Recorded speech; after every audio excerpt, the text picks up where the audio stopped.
শেষ সিজনে ISL Joyee coach when কোয়েলের ওপর ভরসা রেখেছিলেন চেন্নাইন এফসি। কোনর সিলস থেকে শুরু করে লুকাস বামব্রিলাদের মতো ফুটবলারদের যুক্ত করা হয়েছিল দলের সঙ্গে, কিন্তু খুব একটা ইতিবাচক ফল পায়নি দক্ষিণের আইএসএল জয়ী এই ফুটবল ক্লাব। শুরুটা খুব একটা খারাপ না হলেও ধীরে ধীরে ছন্দ হারাতে শুরু করেছিল ফারুক চৌধুরীরা।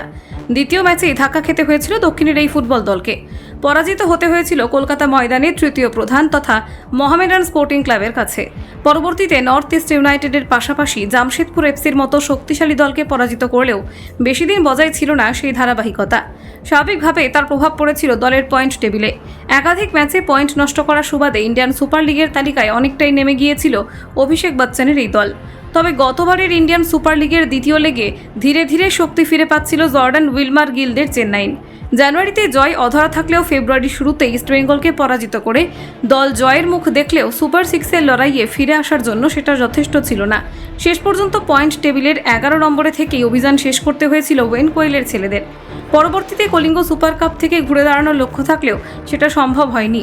পেট্রো ক্র্যাটকির শক্তিশালী মুম্বাই সিটিএফসির কাছে পরাজিত হয়ে টুর্নামেন্টের শুরুতেই ছিটকে গিয়েছিল দক্ষিণের এই দাপুটে ক্লাব।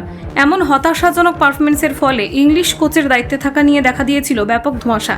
অবশেষে গত কয়েকদিন আগেই উভয় পক্ষে সম্মতির মধ্য দিয়ে দলের দায়িত্ব থেকে সরে দাঁড়ান ওয়েন কোয়েল। স্বাভাবিকভাবেই প্রশ্ন উঠতে শুরু করেছিল যে কি হবেন দলের নতুন কোচ। শোনা যাচ্ছিল এই ব্রিটিশ কোচের বিকল্প হিসেবে একাধিক হাই প্রোফাইলের দিকে নজর রয়েছে ম্যানেজমেন্টের। সেক্ষেত্রে এবার উঠে আসতে শুরু করেছে জেসুস কাসাসের নাম।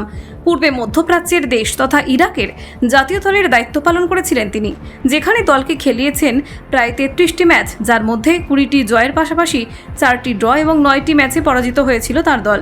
চলতি বছরের মার্চ মাসে সেই দায়িত্ব থেকে অব্যাহতি পান এই স্প্যানিশ কোচ। মনে করা হচ্ছে নতুন মৌসুমের জন্য তার সঙ্গে এখন কথাবার্তা এগোতে শুরু করেছে আইএসএল এর এই ক্লাব।